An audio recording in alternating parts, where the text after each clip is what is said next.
मुल्क में कोरोना से मजीद 46 अफराद इंतकाल कर गए हैं। गुज़िश्ता 24 घंटों में मुस्बत केसेस की शरह 2.46 रही है, जबकि जो फाल केसेस उनकी तादाद 40,000 से कम हो गई है। मुल्क में कोरोना से अब तक मजमूई तौर पर अमवात की तादाद 21,828 हो गई है और जो कुल केसेस उनकी तादाद 9,44,065 हो चुकी है, जबकि अब तक वायरस से 8,82,332 अफराद सेहतयाब भी हुए हैं। वैक्सीन के हवाले से वज़ीर आज़म के मुआविन खुसूसी बराए सेहत डॉक्टर फैसल सुल्तान कहते हैं कि मुल्क के कुछ मसरूफ़ जो सेंटर्स हैं वहाँ पर वैक्सीन की कमी देखने में आ रही है, लेकिन हम वैक्सीन की इजाफी फराहमी को यकीनी बना रहे हैं। उन्होंने मज़ीद ये कहा है कि जी इस सूरत हाल में हम तमाम सूबाई और मकामी हुकाम से राब्ते में हैं और वो भरपूर कोशिश कर रहे हैं कि किसी एक सेंटर में वैक्सीन की कमी हो तो दूसरे सेंटर से इस कमी को पूरा किया जा सके। इस पर बात करने के लिए मेरे साथ मौजूद हैं दो मान किसी तारुफ के मोहताज नहीं, डॉक्टर कैसर सज्जाद साहब, secretary general Pakistan medical association. Doctor साहब बहुत शुक्रिया ज्वाइन करने के लिए, और पार्लिमानी सेक्रेटरी से डॉक्टर नौशीन हामिद साहब। डॉक्टर साहब आपका भी बहुत शुक्रिया ज्वाइन करने के लिए। डॉक्टर कैसर, सबसे पहले मैं आपकी तरफ आना चाहूँगी। पाकिस्तान में अल्लाह के फजल से कोरोना की तीसरी लहर का हम कह सकते हैं कि जोर टूट रहा है, केसेस में कमी देखने में आ रही है। अब इस वक्त मजमूई तौर पर कोरोना के हवाले से पाकिस्तान के सूबों की जो सूरत हाल है उसे आप कैसे देख रहे हैं? बिस्मिल्लाहिर्रहमानिर्रहीम। बहुत शुक्रिया फिजा।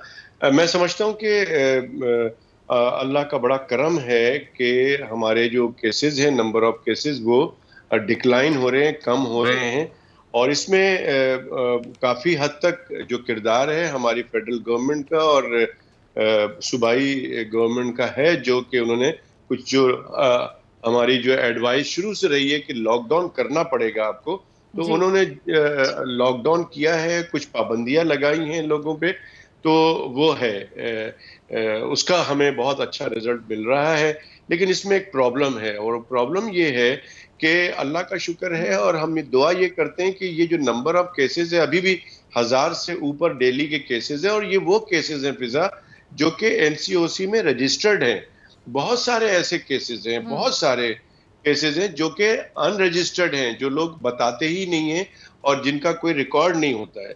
तो मैं समझता हूं कि इस बात को मद्देनजर रखते हुए हमें सख्ती से एसओपीज को फॉलो कराना पड़ेगा। अगर हम सब चीजें खोल रहे हैं तो हमें सब चीजों को जो है वो सख्ती से इन चीजों पे, जो हम बार बार कहते हैं कि जी मास्क लगाना और आपस में जो फासला रखें, ये सारी चीजें सख्ती से अमल कराना पड़ेगा। अदरवाइज ये फिर हमें अल्लाह ना करे चौथे वेव्स का सामना करना पड़ जाए कि ये नंबर केसेस जो है वो 700 800 और नीचे आते जाए, उसके बाद अचानक पता चले कि जी वो 1000 और 2000 3000 के पास चला गया, जिस तरह से पहले वेव और दूसरे वेव में होता रहा है।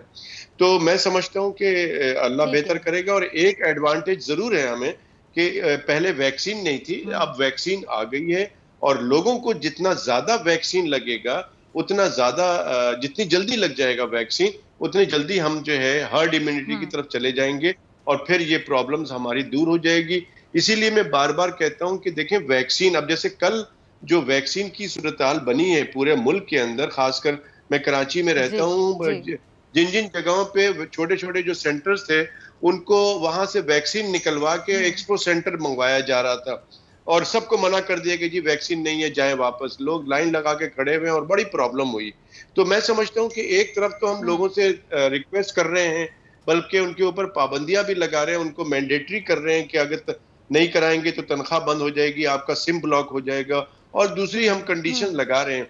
तो जहां हम ये कंडीशन लगा रहे हैं वहां हमें इंश्योर करना पड़ेगा कि लोग वहां सेंटर में पहुंचे और उनको वैक्सीन ना लगे और वो वापस चले जाएं, तो फिर उनके साथ ज्यादती है। तो मैं समझता हूं कि हुकूमत इंश्योर करे, नौशीन साहबा यहाँ हैं तो मैं समझता हूं कि वो इस बात को जरूर गौर करेंगी कि वैक्सीन बहुत अच्छी तादाद में हमारे पास होनी चाहिए और हर तरह की होनी चाहिए, ताकि जो वैक्सीन हुकूमत लगा रही है वो उसकी कंटिन्यूटी चलती रहे, उसमें वक्फा ना हो, उसमें रुकावट ना हो। ठीक है, वक्फा ना हो, रुकावट ना हो। ठीक है डॉक्टर साहब, आपकी तरफ आना चाहूंगी। डॉक्टर कैसर सिराज साहब को भी आपने सुना, तो डॉक्टर साहब अभी जो डॉक्टर हैं, पैरामेडिकल स्टाफ है, हम कह सकते हैं कि उनकी मेहनत की वजह से और साथ ही साथ हुकूमत के बर वक्त इकदाम के बाद कोरोना की जो तीसरी लहर है उससे काफ़ी हद तक कंट्रोल किया जा चुका है। तो क्या हम ये कह सकते हैं कि इस साल के एंड तक, इख्तिताम तक, हम कोरोना की जो तीसरी लहर है उससे मुकम्मल छुटकारा भी हासिल करने में कामयाब हो सकते हैं? जी, इसका बहुत के अनुसार जो है वो लोगों के रवैयों के ऊपर भी है जी, लेके जाते हैं, इन दोनों चीजों के ऊपर डिपेंड करेगा कि योगा कितनी जल्दी जो है हम इससे लेते हैं। लेकिन ये मुकम्मल छुटकारा तो शायद इतनी जल्दी पॉसिबल ना हो, मगर जितनी अधिक सब फैलाव होता है और जिस तरह सीरियस केसेस देखते हैं तो उसमें जरूर कमी आ जाएगी। मगर ये उसी सूरत में है कि अगर लोग के अब पाबंदियां जो है जिस तरह से उठाई जा रही हैं, मगर उसके साथ हुकूमत की तरफ से SOP स्ट्रॉन्ग इम्प्लीमेंटेशन के ऊपर भी जोर है। ठीक है, आपकी तरफ आना चाहती हूँ डॉक्टर साहब। ये रवैये के हवाले से डॉक्टर साहब मैंने बात की तो मुझे थोड़ी सी उनकी बात समझ आई कि लोगों के रवैये पे बड़ा डिपेंड करता है। अगर उनका रवैया या जो एटीट्यूड है वो सीरियस होता है कि हमने इस डिजीज़ पर काबू पाना है, इस मरज़ पर हमने काबू पाना है, ये जो वबा है इस पर हमने काबू पाना है, तो ये हो सकता है, क्यों नहीं हो सकता कि हम काबू पाने में कामयाब हो जाएँ। तो रवैये के हवाले से आपसे जानना चाहूँगी डॉक्टर साहब कि क्या कोरोना को लेके या वैक्सीनेशन को लेके जो पाकिस्तानी अवाम का एक रवैया है, आपको भी पता है, जिस पर बारहा आप भी कहते रहे जब से कोरोना आया है, हम भी TV पे बैठ के बात करते हैं, जितने भी लोग हैं वो रिक्वेस्ट करते हैं कि प्लीज़ इस तरह की बातें ना करें कि कोरोना तो एग्जिस्ट नहीं करता। वैक्सीन के हवाले से बड़ी अजीबोगरीब बातें की जाती हैं, अफवाहें उड़ाई जाती हैं, फैलाई जाती हैं, रूमर्स। तो अब ये जो रवैया है उसके बारे में आप क्या कहेंगे? कोई रवैये में तब्दीली या चेंज आपको दिखाई दिया, ये अभी भी ऐसे लोग हैं जो इस तरह की बातें करते हैं? बहुत हद तक इसमें जो है वो कमी आ गई है नेगेटिव रवैये में। और अब हमने देखा है कि हुकूमत के जो इक़दामात हैं उसके तहत लोग जो है काफ़ी वैक्सीन लगाने के लिए अब निकल रहे हैं। पहले ये था कि लोगों को बोला जाता था, लोग नहीं निकलते थे कि नहीं वैक्सीन नहीं लगाएंगे, कोरोना फजूल है, ये कॉन्स्पिरेसी है, ये सारा जो है एक गलत चीज़ है।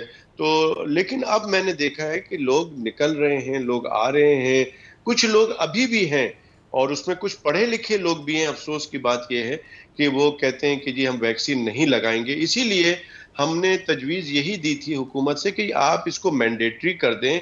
अगर कोई सरकारी नौकरी कर रहा है तो उसकी तनख्वाहें थोड़ा उसको रोकने की कोशिश करें, ड्राइविंग लाइसेंस ना बने, सिम ब्लॉक करें ताकि लोग जो हैं वो वैक्सीन लगा लें। ये बिल्कुल है कि मेजॉरिटी लोगों के रवैये में तब्दीली आई है, लेकिन कुछ लोग अभी भी हैं जिनका के रवैयों को तब्दील करने की ज़रूरत है। इसके साथ साथ मैं ये भी कहूँगा कि थोड़ा सा नौशीन साहिबा से बिल्कुल एग्री करता हूँ, लेकिन थोड़ा सा मैं ये समझता हूँ कि जैसे शादी हॉल खुल जाए या मार्केट हो जाए, वहाँ पर हुकूमत की मॉनिटरिंग होनी चाहिए कि शादी जब हॉल खुल गए हैं तो वहाँ क्या लोग बगैर मास्क के बैठे हुए हैं या कोई SOPs को उसको फॉलो नहीं किया जा रहा है, तो वो उसको मेरे ख्याल में बंद कर देना चाहिए ताकि लोगों को पता चले कि भाई हम अगर SOPs को फॉलो नहीं करेंगे तो ये दुकान, ये बाजार या ये शादी हॉल या और भी कोई ऐसी जगह जहां मजमा लगता है उसको बंद किया जा सकता है।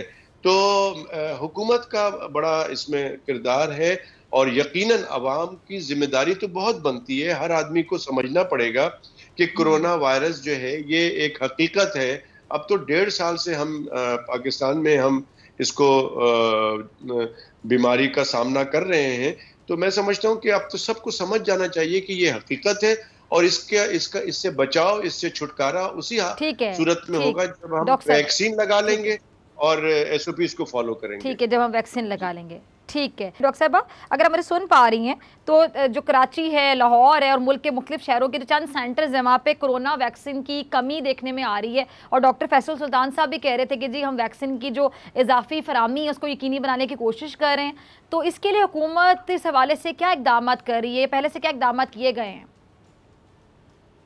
जी देखिए, इस वक्त जिस तरह से NCOT की मीटिंग डेली होती है और उसके अंदर तमाम सूबे जो होते हैं उनकी रिप्रेजेंटेशन होती है, उनके साथ मशावरत होती है, उनकी तरफ से वैक्सीन भी है वो फौरी तौर पे फेडरल जो है वो पूरी करता है और उस डिमांड के मुताबिक उनको डिस्पैच कर दिया जाता है। कल भी जो हैं वो पंजाब को 70,000 डोजेस की 1 लाख डोजेस सिंध की तरफ भेजी गई हैं, आज वहां पर पहुंच गई हैं। मगर इस वक्त इशू हमारे पास शॉर्टेज का नहीं है। मैं समझती हूँ थोड़ा सा मैनेजमेंट को मजीद बेहतर करने की जरूरत है, क्योंकि देखिए इस वक्त वॉक इन वैक्सीनेशन खुली हुई है। जब वॉक इन वैक्सीनेशन खुली होती है तो आप प्रिडिक्ट नहीं कर सकते कि किस सेंटर पे कितने लोग आएंगे। तो होता ही है कि कुछ सेंटर्स पे लोग ज्यादा चले जाते हैं, तो वहां पर फिर वो वैक्सीन की कमी हो जाती है, क्योंकि वहां पर अगर दूसरे सेंटर्स पे इवन डिस्ट्रीब्यूशन के बजाय कुछ सेंटर्स पे जब ज्यादा जाते हैं तो फिर जिन सेंटर्स पे कम लोग जाते हैं वहां पर वैक्सीन बच जाती है और यहाँ पर जल्दी खत्म हो जाती है, तो उसको रीलोकेट किया जाता है उन सेंटर से जहाँ के वहाँ भेजा जाता है। तो ये मैं समझती हूँ कि थोड़ी सी हमारी मैनेजमेंट स्ट्रांग होनी चाहिए। हमें एंटिसिपेट करना चाहिए कि कौन से सेंटर्स जो हैं वो सेंट्रली लोकेटेड हैं और वहाँ पर ज़्यादा पेशेंट्स के आने का इम्कान है। तो ये वॉक इन वैक्सीनेशन की वजह से थोड़ा सा इशू है कि हम प्रिडिक्ट नहीं कर सकते कि किस सेंटर पे कितने लोग आते हैं।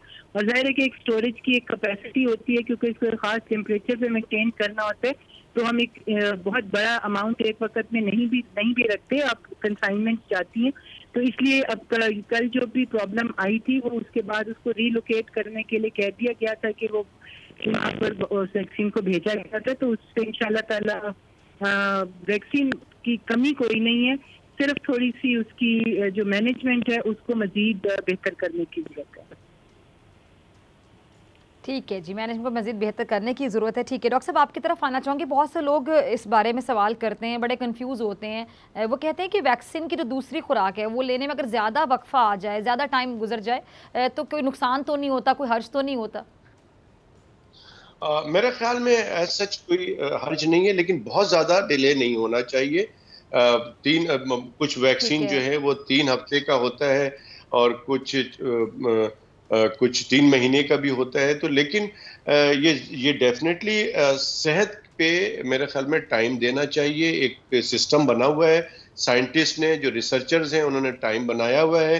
तो अगर वैक्सीन को अगर उन्होंने 3 हफ्ते के बाद का टाइम दिया है तो मैं समझता हूँ कि पंक्चुअलिटी के साथ उसको अवेल करें उस फैसिलिटीज को। और कोई मजबूरी हो गई है तो 1 दिन, 2 दिन, 1 हफ्ता, 10 दिन इस तरह से करके लगवा लेना चाहिए। मैं पर्सनली तौर से ये समझता हूँ कि जो डेट दिया गया है उसके अंदर ज्यादा से ज्यादा 1-2 दिन ऊपर कर लें, लेकिन इसको प्रायोरिटी दें। ये आपकी सेहत से रिलेटेड चीजें हैं और मैं समझता हूँ कि मैं बार बार ये कहता हूँ कि जान है तो जहान है। आप अगर बाकी चीजों को अगर प्रायोरिटी देंगे और अपनी सेहत को नहीं देंगे तो फिर आप किसी वक्त भी परेशानी में फंस सकते हैं। तो पहले आपकी सेहत अच्छी होनी चाहिए तो बाकी चीजें भी आप आसानी से कर सकेंगे। तो मैं समझता हूँ कि टाइम पे लगाएं और अगर थोड़ा सा टाइम चला जाता है, ज्यादा हो जाता है तो कोई हर्ज नहीं है। लेकिन एक चीज मैं फिजा जरूर मैं नौशीन साहबा से पूछना चाहूंगा कि कल सुल्तान साहब, फैसल सुल्तान कह रहे थे कि थोड़ी सी जरूर वैक्सीन में थोड़ा सा प्रॉब्लम आया है। तो मेरा सवाल ये है कि हमने जो फिलिंग और पैकेजेस किए हैं पाक वैक वैक्सीन की, तो उसका क्या स्टेटस है इस वक्त? क्योंकि वो एक सिंगल डोज वैक्सीन है और जब पाकिस्तान में ही वो सारा प्रिपेयर हो रहा है तो उसको क्यों नहीं तमाम सेंटर्स में दे दिया जाए और तमाम सेंटर्स को, दूसरा मेरा पॉइंट है कि तमाम सेंटर्स को कैलकुलेट करके उसमें वैक्सीन पहुंचा दिया जाए, ताकि ये जो ब्रेक होता है, लोगों की डिसकंटिन्यूटी हो जाती है तो लोग बड़े डिसहार्ट होते हैं और हो सकता है कि बहुत सारे लोग ये कहते हों कि जी हम नहीं लगा रहे, वहां जाकर इतनी परेशानी होती है। तो इस चीज को रोकने के लिए मैं समझता हूं कि थोड़ा सा प्रॉपरली मैनेजमेंट करनी चाहिए। ठीक है डॉक्टर साहब, आपने सुना डॉक्टर साहब एक सवाल पूछ रहे थे, आपसे इसका भी जवाब मैं चाहूँगी। और साथ ही साथ सऊदी अरब ने जो बैरून मुल्क से आने वाले अफराद हैं उनके लिए आपको पता है कि जो चीनी वैक्सीन के अलावा 4 वैक्सीन की मंजूरी दी है। अब जिन लोगों ने चीनी वैक्सीन लगवाई है तो उनको क्या सऊदी अरब जाने के लिए दोबारा इन 4 में से कोई वैक्सीन लगवानी पड़ेगी या फिर इस हवाले से क्या इकदाम हैं? जी मुझे पूछ रही है जी डॉक्टर साहब। जी हाँ, देखिए जी, चीनी वैक्सीन जहाँ तक है उसके लिए हमारी जो फॉरेन ऑफिस है वो सऊदी अरेबिया से राब्ते में है, क्योंकि ये वो वैक्सीन हैं जो WHO से अप्रूव हुई हुई हैं और इसके लिए हमारी बिल्कुल ठीक उनसे है। निगोशिएशन चल रही हैं कि हम इनको ये वाली वैक्सीन जो है ये सऊदी अरेबिया जो है उसको एक्सेप्ट करे। तो गवर्नमेंट इस वक्त पूरी कोशिश कर रही है कि हमारे बाहर जाने वालों को जो खासतौर पे सऊदी, क्योंकि बाकी किसी मुल्क में मैं आपको बता दूं कि कोई किसी किस्म की जी। रिस्ट्रिक्शन ट्रैवलिंग पे नहीं है। आपने वैक्सीन कोई भी लगवाई हो या आपने ना भी, आपके पास सिर्फ कोविड नेगेटिव का रिपोर्ट होनी चाहिए और दूसरी उनकी शर्त ये होती है कि आप जिस मुल्क में पहुंचेंगे वहां आपको क्वारंटीन करनी पड़ेगी। वैक्सीन का सिर्फ ये एडवांटेज है कि अगर उस मुल्क में एक्सेप्टेबल वैक्सीन आपको लगी हुई है तो आपको क्वारंटीन नहीं करना पड़ेगा, अदरवाइज ट्रैवलिंग में कोई रिस्ट्रिक्शन नहीं है। सब्सक्राइब करें और बेल दबाएं ताकि कोई खबर रह न जाए।